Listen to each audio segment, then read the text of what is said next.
Lukas duduk di dalam bus sambil menatap keluar jendela. Ia melihat para pekerja jalan sedang memperbaiki jembatan. Setiap kali melintasi jembatan setinggi 50 meter ini, Lukas selalu merasa ada yang aneh, seakan-akan jembatannya bergoyang.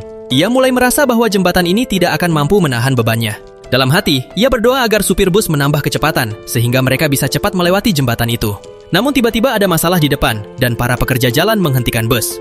Lukas mulai merasa takut, lalu angin kencang berhembus di sekeliling. Para pekerja menjadi gugup. Jembatan semakin menggoyang, tapi mereka terus bekerja. Dan potongan terakhir ini akan membagi jembatan menjadi dua bagian. Lukas berteriak meminta semua orang turun dari bus. Tapi saat itu juga, jembatannya putus. Laura berlari tanpa melihat dan terjatuh dari tepian. Pacarnya, Andri, berteriak histeris. Tapi Lukas menarik Andri dengan paksa ke arahnya. Pada detik yang sama, saat Bob keluar dari toilet bus, ia melihat ajal menantinya saat bus mulai terjatuh dari jembatan.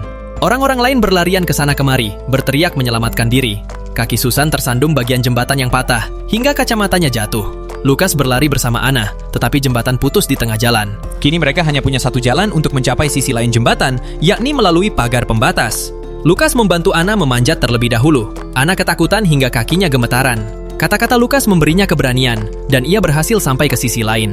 Lalu, Lukas mencoba menolong Susan, tetapi Susan tidak bisa melihat jelas tanpa kacamata. Lukas membimbingnya dari belakang, sementara Anna di seberang menjulurkan tangannya. Hanya tersisa sedikit jarak antara mereka.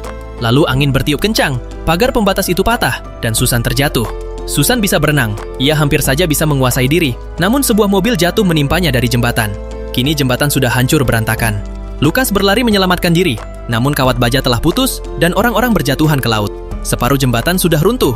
Seorang pria mengira ia selamat, tetapi sebuah tangki berisi aspal terbalik dan membakarnya hidup-hidup. Lukas melihat Andri masih hidup. Mereka bertemu dan memutuskan untuk melompat ke sisi lain jembatan. Andri melompat lebih dulu. Lukas ragu-ragu. Anna berteriak menyemangatinya.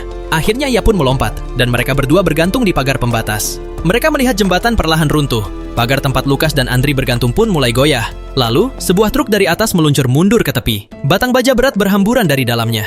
Lukas kehilangan teman-temannya satu persatu. Kemudian Andri juga tewas. Namun, saat lempengan baja lain mulai jatuh menuju Lukas, tiba-tiba matanya terbuka karena ketakutan.